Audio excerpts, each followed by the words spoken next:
This is the secret history of a dimension of the human experience that we weren't taught about in school and not taught about by our media, by and large, or by our mainstream talking classes, as the British call it.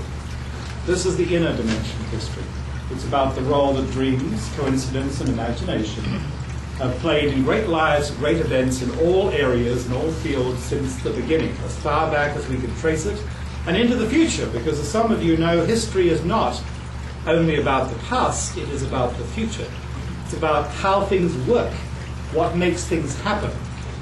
To see beyond the clutter of current events to our responsibilities to the generations far beyond us and to the whole continuum of life and evolution on this planet. That's what this is about. First of all, most human cultures have believed and understood that in dreams we see the future. And that is important information. Through dreams and through signs from the world. Most cultures don't draw a solid boundary between dreams of the night and signs that appear in the world around you, the flight of the birds, the appearance of an animal, a stray snatch of conversation, a system of divination. Most societies have read dreams and other signs from the world together for clues as to what wants to happen in heaven and in earth, as the Chinese say. The clues as to the possible future, seeing around the corner, rehearsing the challenges and opportunities that lie ahead, seeing into the future for the benefit of the collective. If it's a big dream about the collective, we might call it a prophetic dream, if it involves the fortunes of a lot of people. So the first reason that humans cross-culturally have cared about dreaming, in this broader sense, is that it shows us the future. It shows things that will happen. It shows things that may or may not happen depending on whether we read the information correctly and take the appropriate action. But it does give us an opportunity to see beyond the ordinary sources and resources, beyond our ordinary predilections, beyond our economic forecasters and our risk analysts, to what might be going to happen that we don't otherwise know about. We have this radar, which enables us to see across time and space. Actually, the mind is never confined to the rules of three-dimensional, four-dimensional time and space, except by our collective hallucinations. We can always travel beyond the rules of Newtonian physics if we're open to it. In dreaming, we just do it, regardless of our waking understanding. We just do it. We get out there and we do it. Dreaming is traveling. It's even in the language of many indigenous peoples that dreaming is traveling. Anakato, it's a word from a dreaming people of Venezuela, from the Kiritari. It's their name for a dream. It means a journey of the soul. That's the word for dream. Dreaming is traveling. So if we can travel in dreams, why shouldn't we see the future? Sometimes we see it clearly and it doesn't require interpretation. And sometimes that information can save your life. I know that because I couldn't stand in front of you. Except that, in my opinion, my certain opinion, my life has been saved 3 times from death on the road by dreams that gave me the elements of information I needed to avoid that unwanted to me incident. So that's one reason why most societies have valued dreaming. It's one reason why we should consider making dreaming part of our practice of community visioning, of community rehearsal for what lies ahead, of getting it together.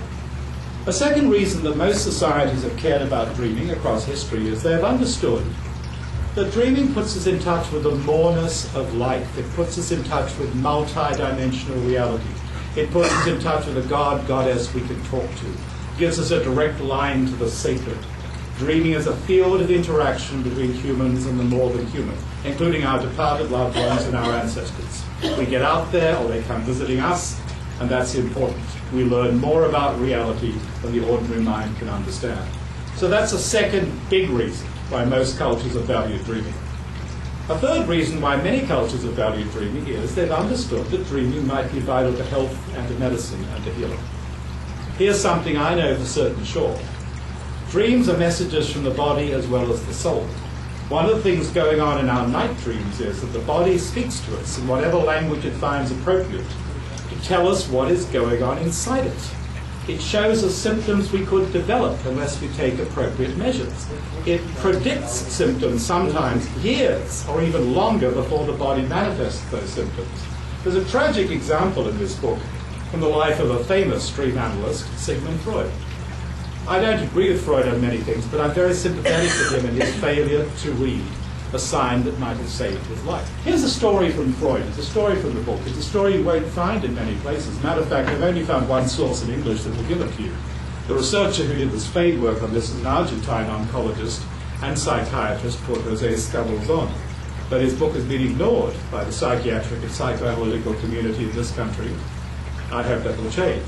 Here's a story about long-range diagnosis of a symptom from the life of a famous individual, Sigmund Freud. But for most of us, it's an absolutely new story because we don't know it. Freud, in 1895, analyzed a dream of his own involving a patient called Irma, I-R-M-A. And in the dream, he's looking in the patient's mouth and looking at an odd pattern, an ugly pattern of scars and discolorations and something beyond dentures, like a prosthesis in the lower jaw. It doesn't look good. Freud does his work on the dream. He spends 20 pages describing this dream in his famous book, The Interpretation of Dreams, and decides it's all about him repressing his guilt because he failed to cure Irma of her hysterical symptoms. What that's got to do with all these symptoms inside the mouth is unclear. 28 years later, Freud, after a life of constant cigar smoking, developed oral cancer. It killed him very painfully over time.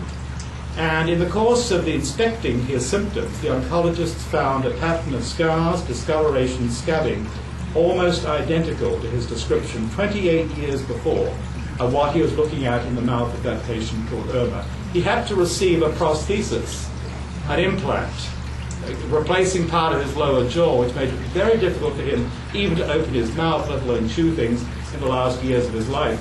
What the Argentine oncologist speculates is Freud may have known 28 years ahead of time through his dream where his condition might go unless he quit the constant cigar smoking. Or alternatively, the first cell of the disease already in his body flashed a picture of what it might become. That would be called a tumor marker.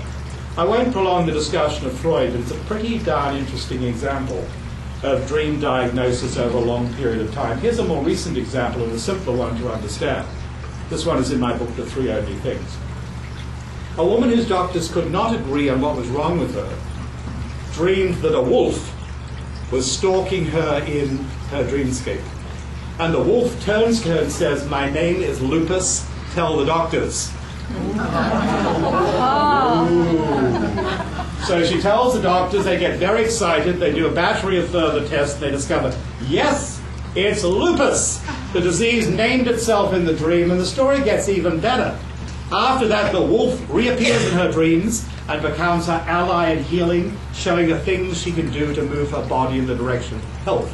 So she got two blessings from her dreams, both understood by many cultures before our own. The first is that the dream can diagnose a problem. The second is that the dream can provide an ally or an image that can help the body to move in the direction of health. These two aspects of dreaming in relation to healing and medicine are ones we need to understand and put at the very center of our medical and healing practice today.